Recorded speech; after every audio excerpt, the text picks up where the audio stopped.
Good evening, everyone. Welcome to the first of our Bath University professorial lectures for the academic year 2024 to 2025. And it's a great pleasure to introduce Professor Lucy English, poet, novelist, educator, and distinguished professor at Bath University. My name is John Strachan. I am the Pro-Vice Chancellor for Research and Enterprise at Bath, also a Professor of English Literature. So this theme tonight, spoken word in the UK, is one that's close to my heart. Poetry has always had elements of performance. You think back to Pindar, 7,000 years ago in the Pindaric Odes. So there's someone tinkling on a lyre next to Pindar, and of course Lucy is the lead on the Bristol Lyra festival. So I'd like to think there's a little echo of Pindar there. Fast forward to the late 1390s when Geoffrey Chaucer is reciting his Canterbury Tales to people in court. And as a professor of romantic literature, one of the things that's close to my heart is imagining Leigh Hunt's Saturday night poetry competitions, the sonnet competitions. So Shelley and Keats came along and competed for a lyre, a laurel wreath.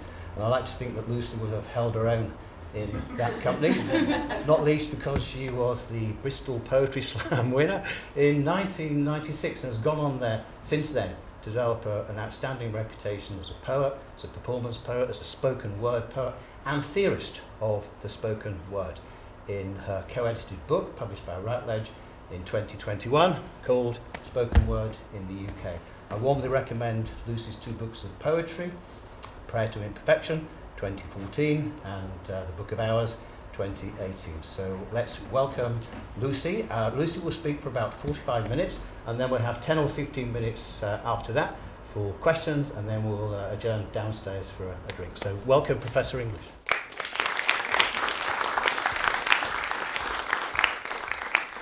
Thank you very much, John, for that lovely introduction. It's really lovely to be here tonight. What a lovely space this is here at the Egg Theatre. As John said, I'm going to be talking about spoken word in the UK with particular reference to the 2021 publication, Spoken Word in the UK, published by Routledge, edited by myself and Dr. Jack McGowan from the University of Worcester. Spoken Word in the UK is a collection of 33 essays on the historical background, styles, individual artists' reputations, and techniques and distribution.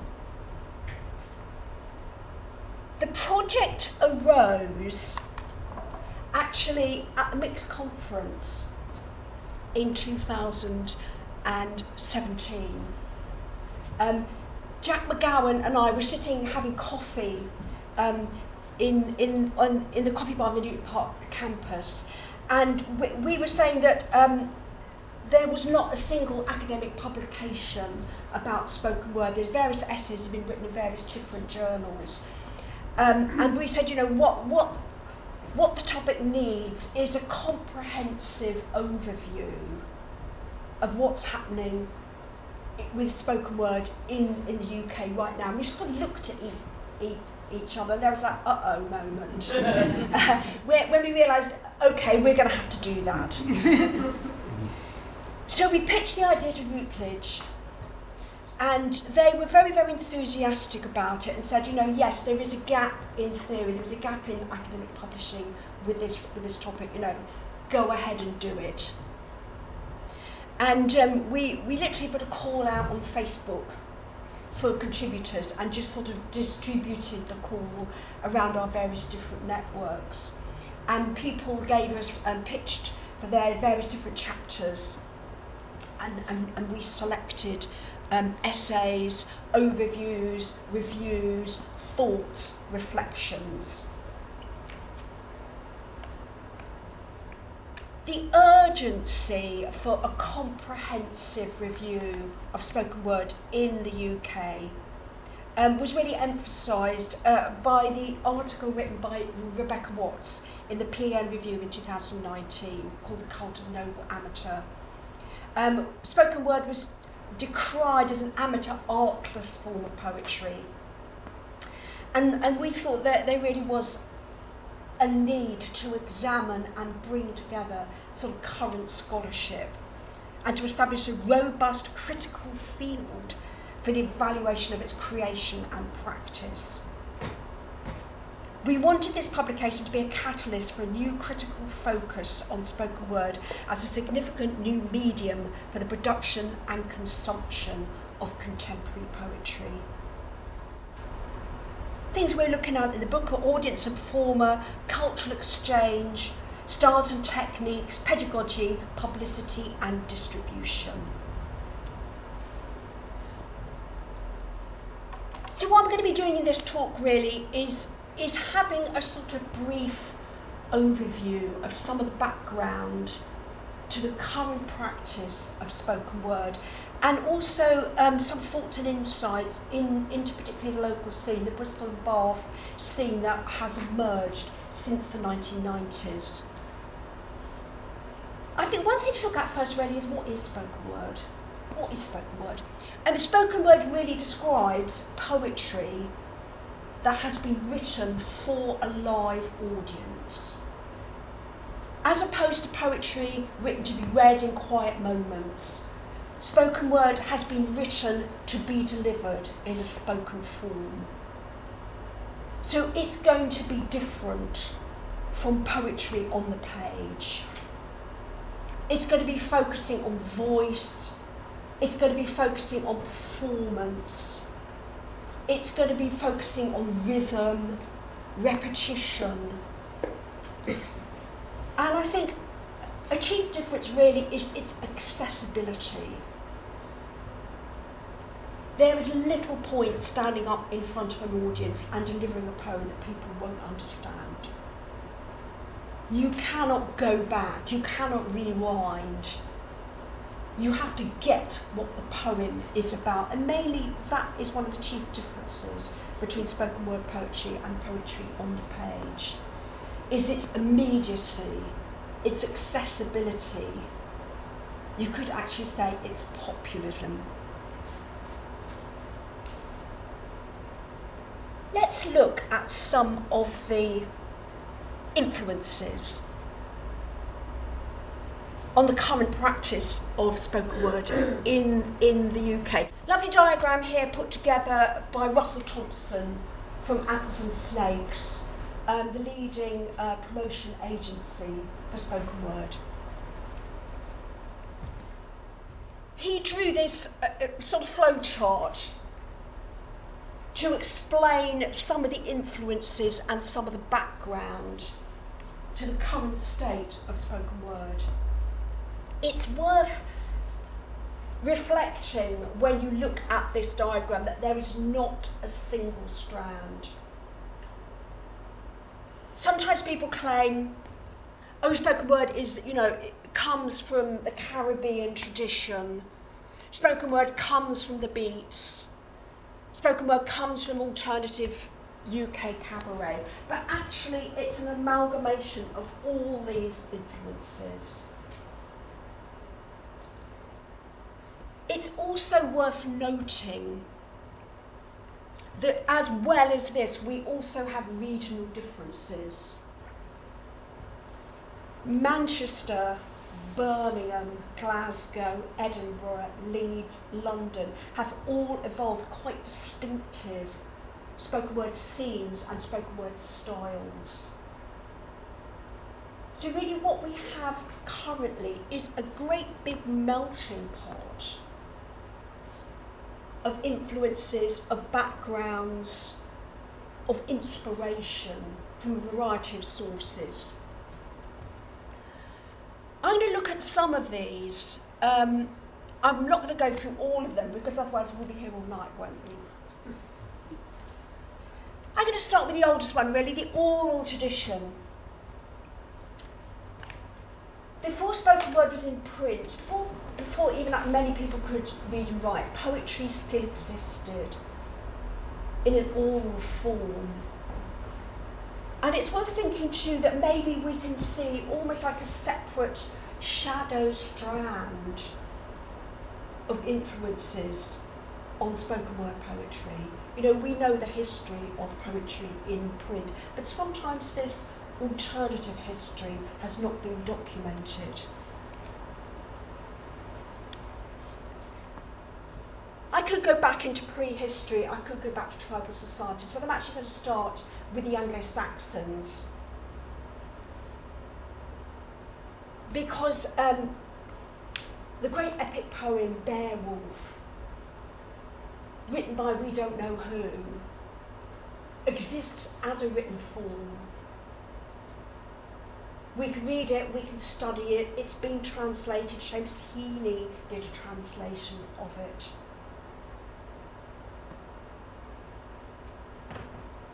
And it's worth thinking that those early bardic poets would have been entertainers. They would be reciting their poetry, not to a theatre like this, but, you know, a group of warriors sitting around the fire. The first word of Beowulf is whack, which actually means listen. And if you're going to be entertaining a mead hall of hearty drunk warriors, you're going to have to grab their attention. So the idea that spoken word poetry is something for the audience is very much something that, you know, I'm passionately interested in. It's there to please. It's there to engage people. The Anglo-Saxon poets told the stories of great battles to the gathered masses in the King's Hall. They probably performed with music or a drum. Heroic stories formed bonding in pre-literate societies. They were telling the stories of the people, the stories of the tribe, how we got here, why we are here, what are our core values. It's worth actually remembering that the bulk of Anglo-Saxon poetry that we've got today was actually copied sort of in the 7th and 8th century by Christian monks. So the versions that we read today do tend to have a rather sort of deliberate Christian message.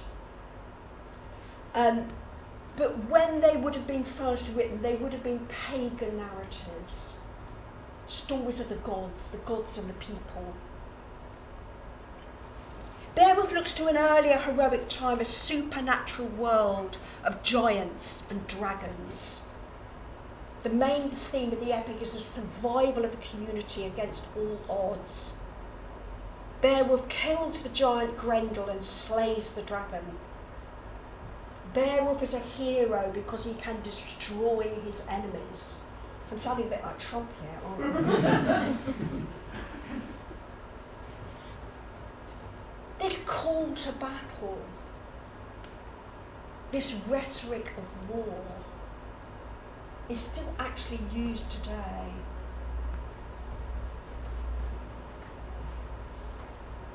The glorification of male fighting prowess can be linked to other pre-Christian epic tales such as the Viking myths and the Welsh and Babylonian.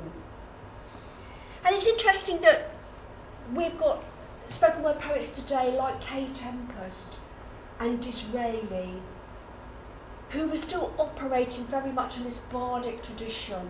They're telling the stories of my people, the stories of their generation. Kay Tempest's publication, Brand New Ancients, is, an attempt to sort of see the people around her in South London as sort of replicas of the gods. Disraeli too, another spoken word poet, tells narratives, sort of mythologising his friends, mythologising the culture that he grew up in Bristol. So I think that is an important strand running through this these sort of years of influence. The stories of my people, the passionate epic, the value of storytelling, and the need to get people's attention. Another strand I'm going to look at now is the music hall. What sometimes separates UK spoken word poetry from American spoken word poetry is our love of comedy. We all know that British people have got this quirky sense of humour. And there's actually there's a strong line of comic narratives going back into history. We can, Chaucer in the Canterbury Tales, there's several comic narratives, and the Wife of Bath's prologue can be seen as an early example of a comic monologue. We can think of the medieval mystery plays, which contain moments of slapstick amidst the biblical stories. Medieval mystery plays were basically troops of actors that went around the country acting out scenes from the Bible.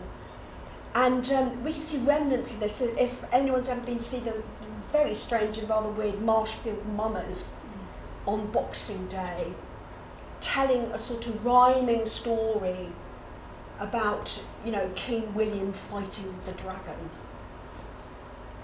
Shakespeare too showed homage to these comic scenes in between the darker tragedies, such as the gravediggers in Hamlet.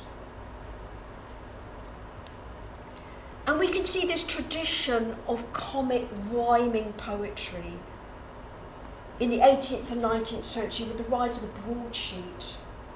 Popular songs and comic monologues could be bought cheaply and distributed. These are early examples of the comic rhyming couplet that is very embedded in our understanding of poetry. Very often, if you ask people to write poetry, what they would do is write a comic rhyming couplet, because that's what a lot of people understand poetry to be. In the 19th century, no television, but people got together in quite large numbers in the music halls. And these were full of comic ballads such as She Was Poor But Honest. And this translated into radio in the 20th century, with people like Stanley Holloway becoming immensely popular. People could listen to his work and recite poems in family gatherings such as The Lion and Albert.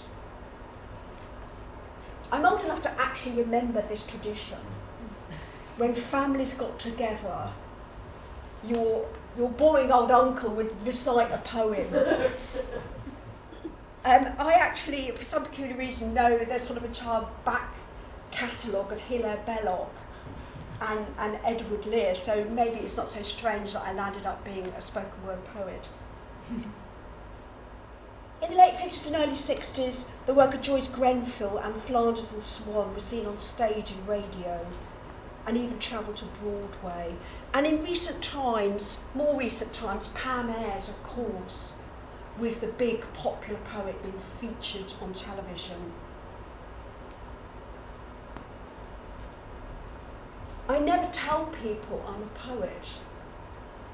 Sometimes when people say, what do you do? And I say, I'm a poet, there's a sort of tumbleweed of silence. And the most common thing people say to me, oh, like Pam Ayres. So Pam Ayres, again, comic rhyming poetry, populist poetry, accessible poetry, appealing to the masses. We can see that is an important strand, an important influence. Let's move forward in time.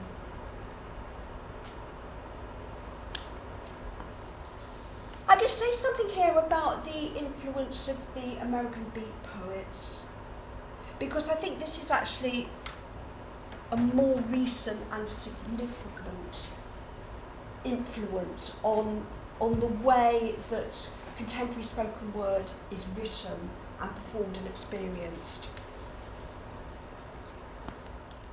There we've got Jack Kerouac and Allen Ginsberg in their youth. They met in New York in the 1940s when they were students at Columbia University. And it was here that they met Neil Cassidy, whose strange speaking style and wayward lifestyle inspired them and led to them experimenting with spontaneous prose, much influenced by the rhythms of jazz. So they were writing poetry inspired by music, following those sort of weaving rhythms of jazz, rather than any formal rhyming structure.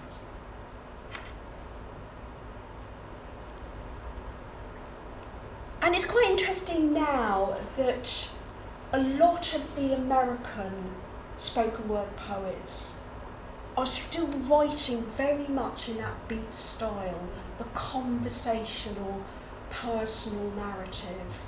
Hey, I want to tell you about slumming, I want to tell you about my dad. That it's got that rhythm, it's got that similar rhythm to Kerouac and Ginsberg.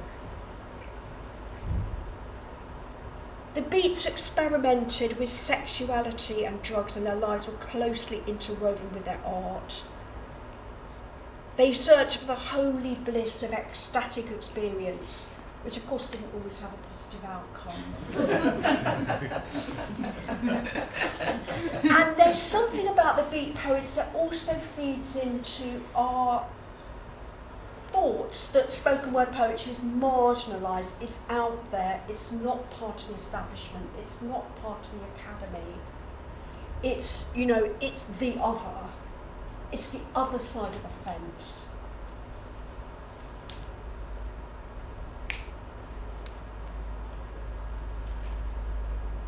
Kerouac landed up being an alcoholic. Neil Cassidy pretty much blew his brains out taking too much LSD. And William Burroughs accidentally shot his wife. The legacy of the beat poets was to show that poetry did not just belong to the establishment and to the white and university educated. The beat poets were, you know, among their friendship groups were black New Yorkers, Latinos. I mean, think of 1950s America, this was actually quite radical. They thought that poetry belonged to everybody and could be written and performed in a style that could appeal to a wider audience. They showed that poetry belonged to the counterculture and can still have a social and political message. This is important too, thinking about spoken word now. What is its function? Who is it for? If you go to spoken word nights, quite often you will find the poetry is political in, you know, not poetry political, but it's dealing with issues, it's dealing with gender issues, it's dealing with Me Too movement, it's dealing with what's happening in the world.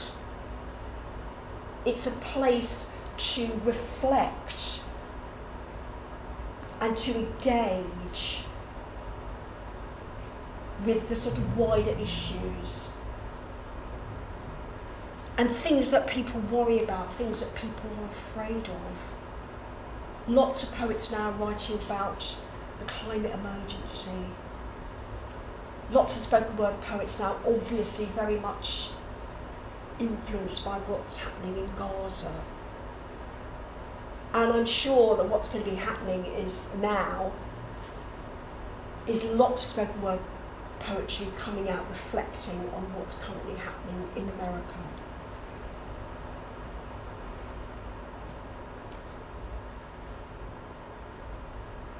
Certainly in the US, spoken word in the US is still producing beat style poetry. Buddy Wakefield, Shane Coysian from Canada are still writing in that tradition. And the American slam scene, which I'm going to be talking about a little bit later, that almost like that whole catalogue of poetry is massively influenced by the beats.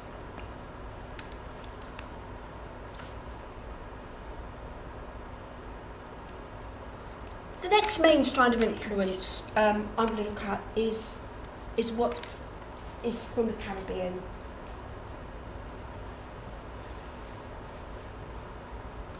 And in the 70s, especially in Jamaica,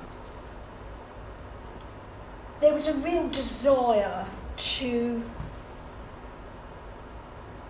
reflect, to write about, to create, to celebrate a culture that was not, white empire. The whole Rastafari movement was creating a separate narrative from that of colonialism, celebrating links to Africa, celebrating West African rhythms, West African poetry.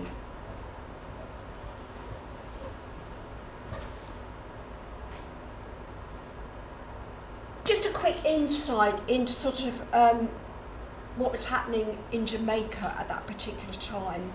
The dance hall was central to Jamaican life, and the DJs brought the latest news and the comments on local issue.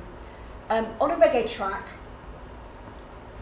one side of the vinyl is the music, the other side is called the dub, which is basically the music with no words. And the DJs freestyled over the dub, and this was called toasting. I went into a record shop in Bristol and I said, "Have you got any toasters?" They didn't quite know what I was talking about. And the DJ toasters, the Jamaican DJ toasters were big, glamorous characters. They wore, fancy clothes, they wore big hats, they had all this big hair. People such as U-Roy, I-Roy and Big Youth strove to find a distinctive style to distinguish themselves from other toasters. They also experimented with what we now call mixing. Lee Scratch Perry mixed records using babies crying, cars crashing and water sounds. And they were all doing this with actually very, very basic technology in sort of shack-like studios. It's quite incredible what was going on in Jamaica in the 1970s.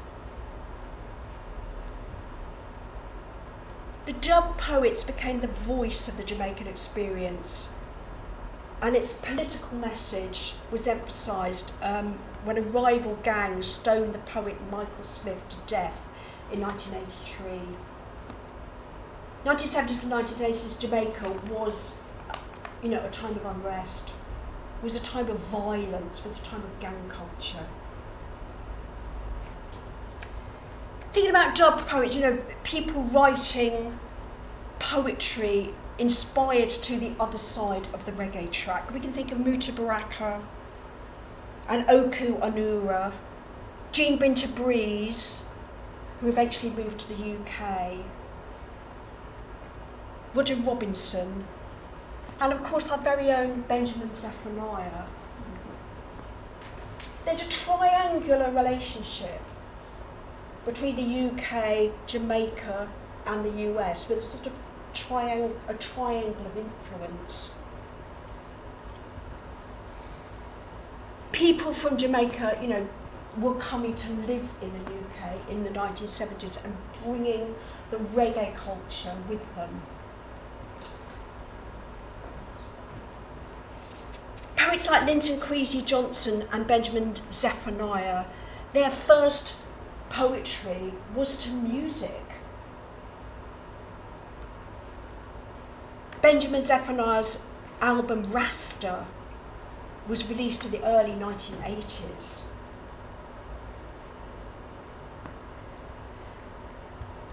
Jean Binta Breeze again came to the UK, a very key figure in bringing that Jamaican style, that Jamaican energy to British poetry.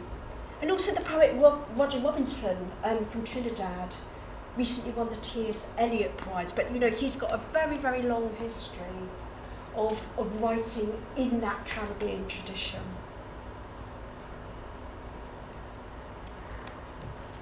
I cannot state enough the influence of Benjamin Zephaniah on British spoken word poetry. Benjamin Zephaniah, based in Birmingham, was a tireless campaigner of bringing poetry to the people.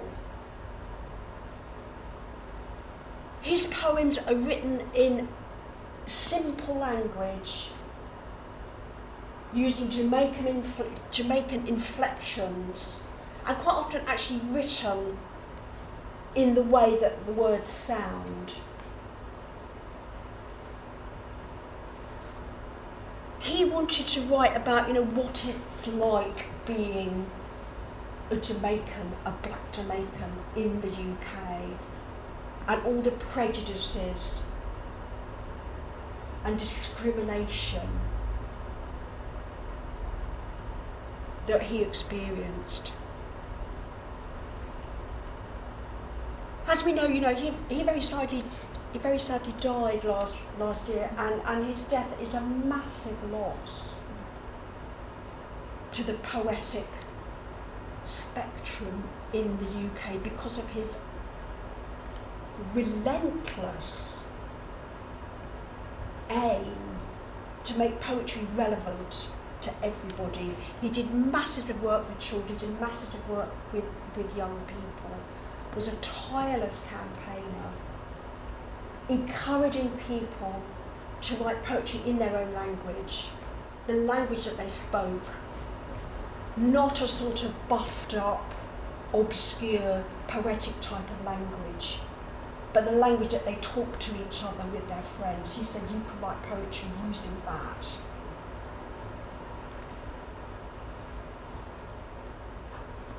If we're thinking about that three-way influence, we can also think about how those reggae rhythms, those reggae sounds, went over to the States, to the suburbs of New York, and became hip-hop, became, a sort of, the harder edge of the hip-hop beat.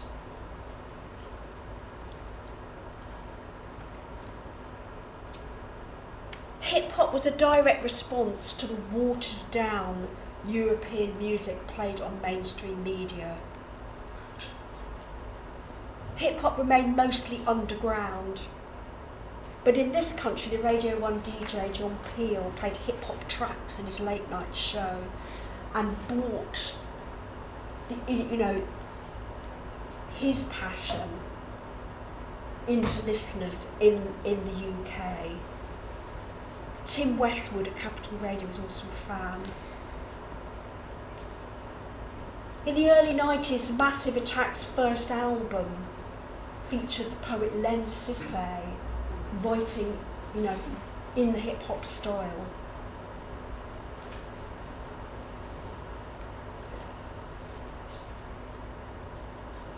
Obviously, things coming out of the suburbs of New York, again, are going to be reflecting that violent side of the alternative culture. And in 1999, there was the fatal shooting of the DJ Tim Westwood. And since then, many hip-hop practitioners have tried to distance themselves from the gangster culture that is sometimes connected to rap. And the work that they create tackles politics in a personal way. Current spoken word poets who are very much using the hip-hop rhythms, Kay Tempest and Holly McNish, writing with those sort of strong driving rhythms, complex internal rhyming structures.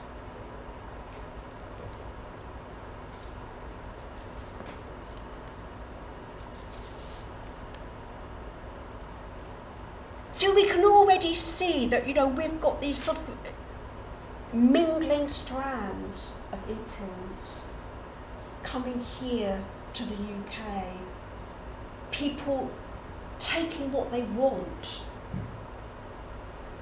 from these different strands of influence.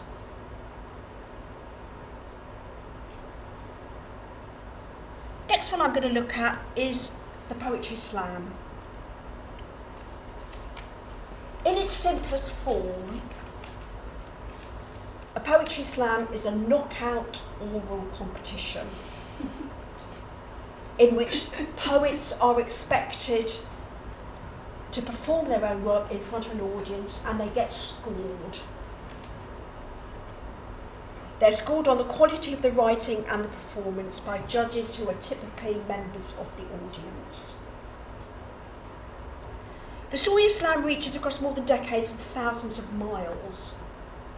In 1986, Mark Smith in Chicago organised the first poetry slam at the Green Mill under the name of the Uptown Poetry Slam. Mark Smith was a construction worker, and what he wanted, again, very much influenced by the Beats, and what he wanted was poetry that appealed to people. And poetry that appealed to people like him, who were working class, who wore boiler suits, were blue-collar workers, that weren't highfalutin people in universities. And he came up with the idea of this knockout competition. He saw it as sort of like a cross between poetry and a boxing match. It was a sort of bit of brilliant inspiration, really. The idea of turning poetry into this competition, that the audience is going to score it. So the audience is involved, how much they clap, they hold up the scores, a bit like Strictly Come Dancing, is it a 7, is it an 8, is it a 10? We can see actually Strictly Come Dancing is using a lot of the elements of poetry slam.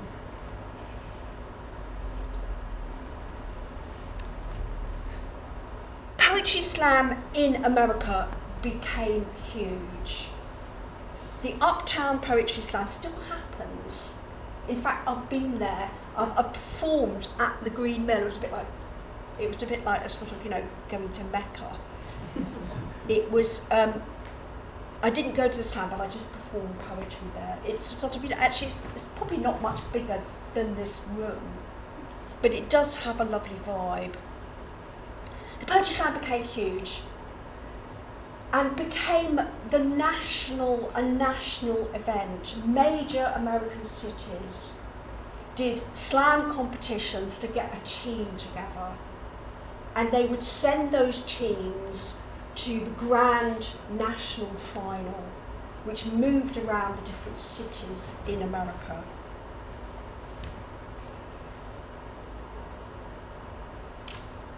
The national finals had more than 1,000 people attending them. It's quite amazing to think of 1,000 people going out to see poetry.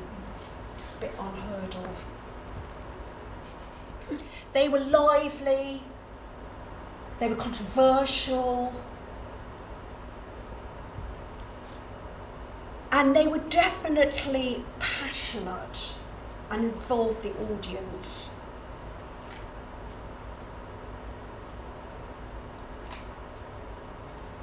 The US Slam network sort of got bigger and bigger and bigger. And then it stopped in 2018, and I think it had reached a point where, it couldn't really go any further.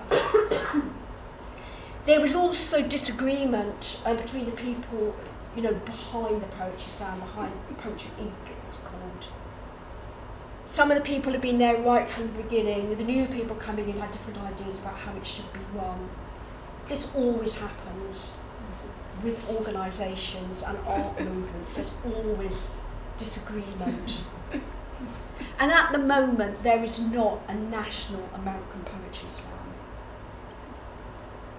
But there is the worldwide Poetry Slam. So some of those people involved in the American scene then moved on to create a worldwide Poetry Slam, which happens annually. And they've got poets from South America, they've got poets from various different European countries, poets from the African and Indian subcontinent, and the poets can perform in their own language with translation. being projected and screens at the back. So Poetry Slam, which was started up, as a weekly event in the Green Mill Cafe, is now a worldwide phenomenon. And impacting on that, of course, is the influence of the internet with YouTube sharing.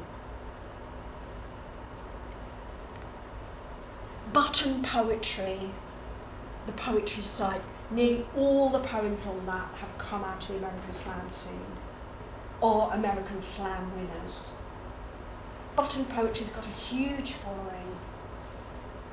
Neil Hilborn's OCD, I think that's more than 12 million views. So we can see that spoken word poetry is very much using these methods of distribution to find new audiences. I teach spoken word at Bath University. In the first class, I quite often say to the students, what do you know about spoken word? Where have you seen it? And nearly always they say, button poetry. That poetry can be shared. You can see a poem, you can think, I really like that. That speaks to me, and you can share it. And this is how it gets popularised.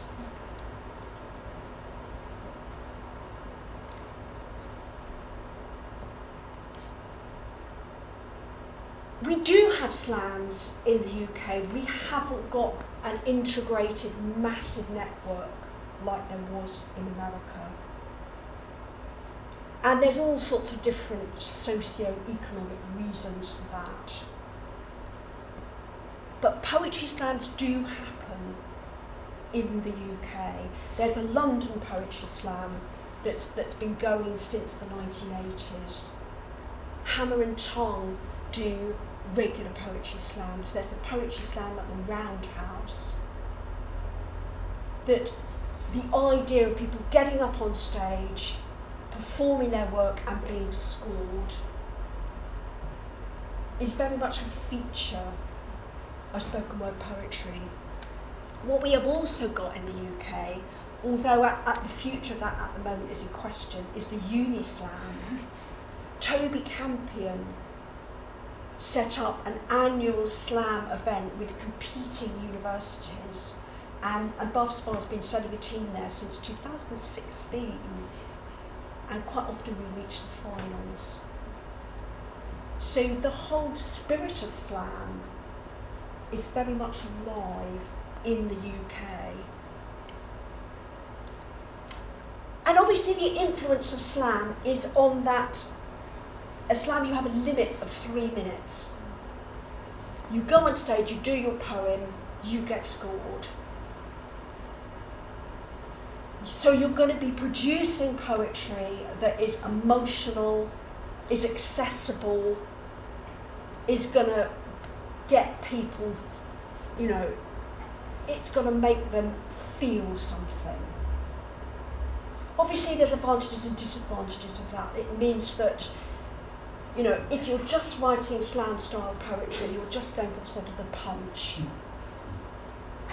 It's not a place that favours nuance. It's not a place that favours the more reflective type of poetry. And thinking about slam and thinking about what's happening here in the southwest is actually a good segue. This is Bristol in the 90s. That is a very younger version of me over in the corner there with two Bristol poets, Jay Words and Ethos Spear. Another feature of spoken word poetry at that time was people took sort of tag names. I was the hippie chick, love mother, sex goddess. Okay. Let's say something about the local scene. There's been poetry in this region, historically, going back to the Romantic poets. in the 19th century, but a more recent history. Let's start with the 90s. There was the Avon Poetry Festival that organised events in Bristol and Bath, and when Avon was abolished, it became the Poetry Can. And that mostly fostered open mic readings and monthly gatherings of poets. The slam scene and the spoken word scene it takes that into consideration, but it has got a slightly different background.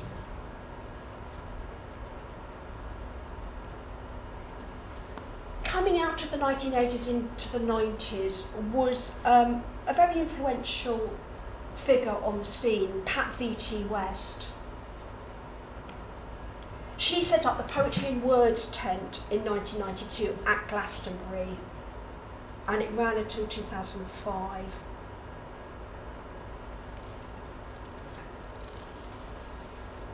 Pat V.T. West was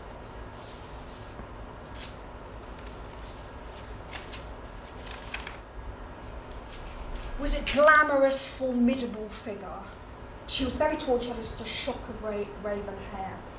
And she ran the Poetry and Word tent in Glastonbury like her own private empire.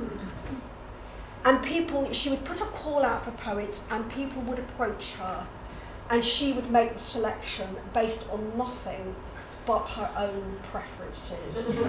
So well-known poets sometimes didn't get a slot at Glastonbury, but some student did.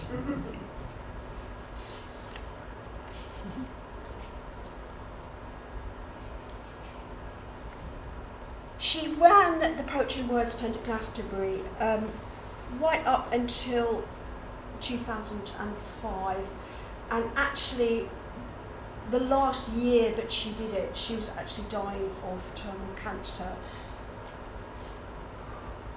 And people remember her for her mercurial personality and her ability to be extremely rude to absolutely everybody.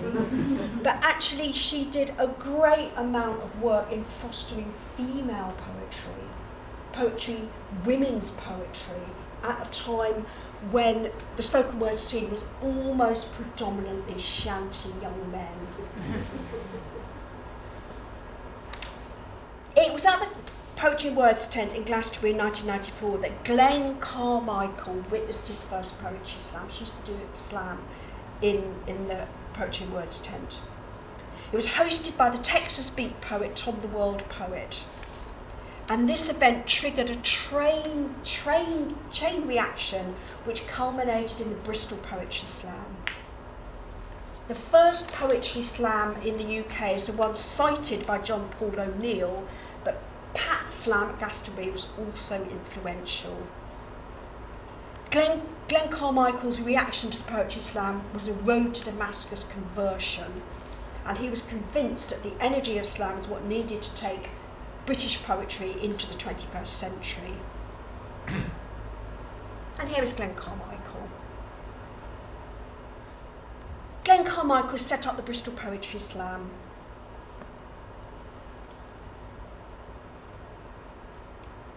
And he organised the first event at the Arnold Feeney in 1994.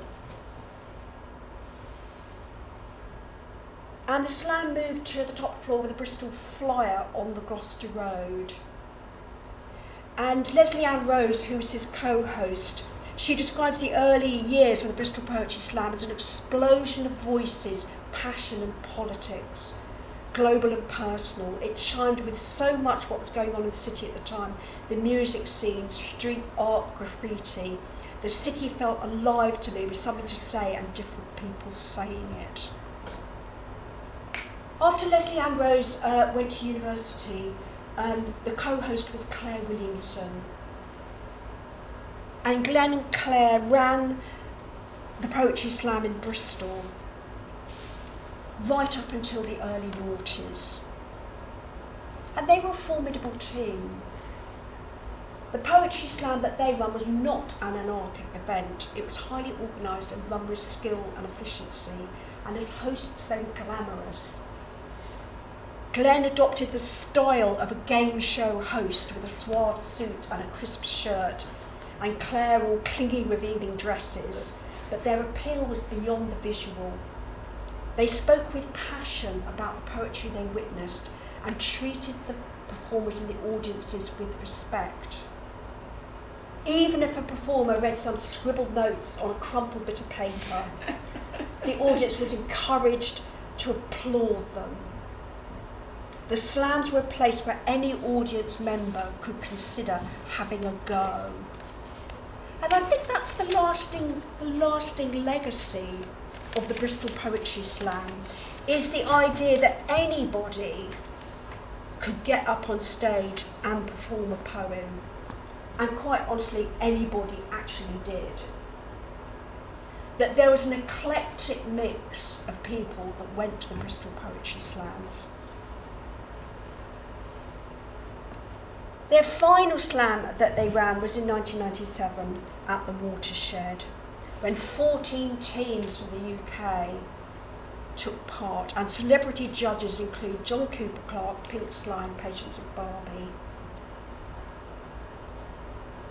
The Bristol Poetry Slam was picked up again when Colin Brown took over the Poetry Can in 2006, and Glenn and Claire Williamson ran it right up until 2017, when the Poetry Can lost its funding.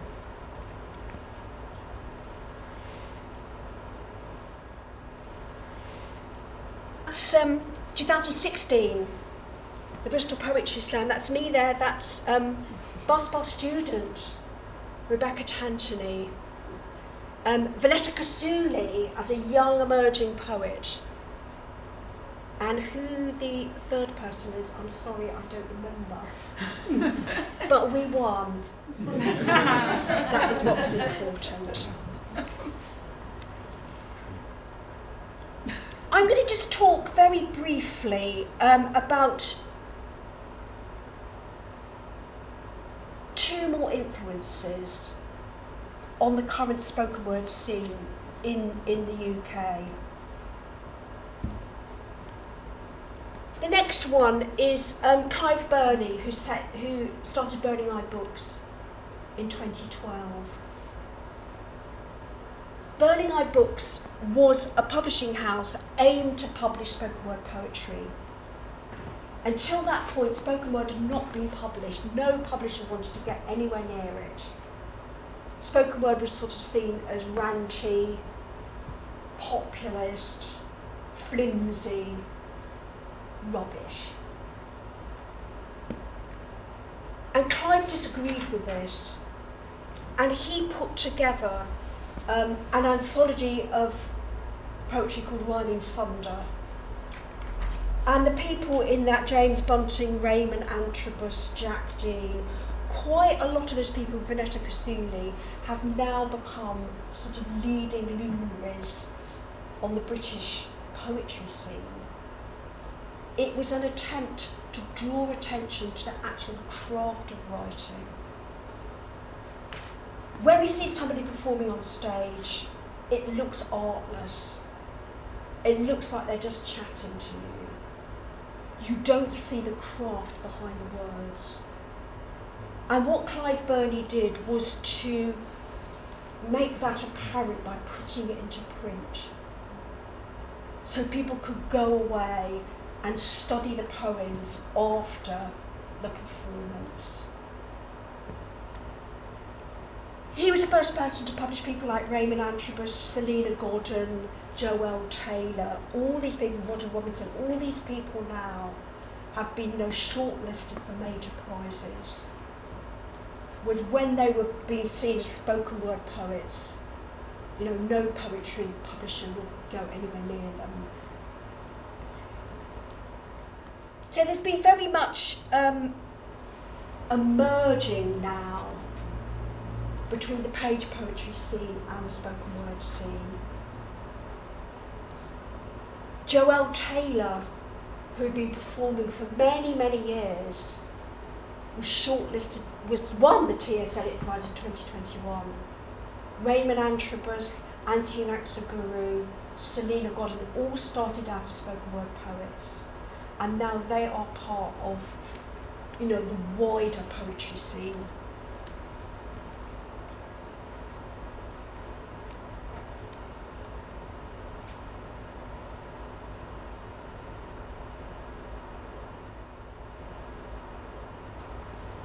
I'm going to finish really with just a quick overview of what's happening now.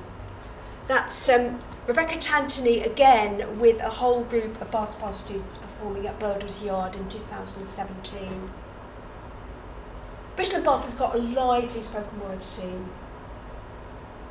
There's at least 6 spoken word nights in Bristol. And students coming out of Bath Spa University organise nights in town. There's chimes that happens in the bell, and in the past we've had rhyme and reason and poetry class. Something to take away from the current state of spoken word poetry is that people are constantly coming into the scene. It's in a constant state of flux. There's new people who are discovering poetry and their love of poetry, and they want to stand up in front of audiences and deliver it. And this steady stream of new voices, new blood, new influences means that the scene is not static. It means that it's constantly evolving. We also now have got all the access to social media. We've got TikTok poets now. We've got YouTube poets. We've got Facebook poets. The live scene isn't just, in a space, it's happening online too. So I'd just like to leave you with the thought of where is it going? And I think the answer is, I don't know. And I think the answer is, we don't know. That if we think of all these myriad of influences to where spoken word is now, the future of it is we don't know what that's going to be. But I think that's also exciting, because there's a feeling that it still is very much alive and energetic art form that is constantly welcoming people into it, and constantly the audiences too are changing. So I'm going to leave you with that thought about we don't know what the future is, but actually the uncertainty of that is something that is exciting. So thank you very much.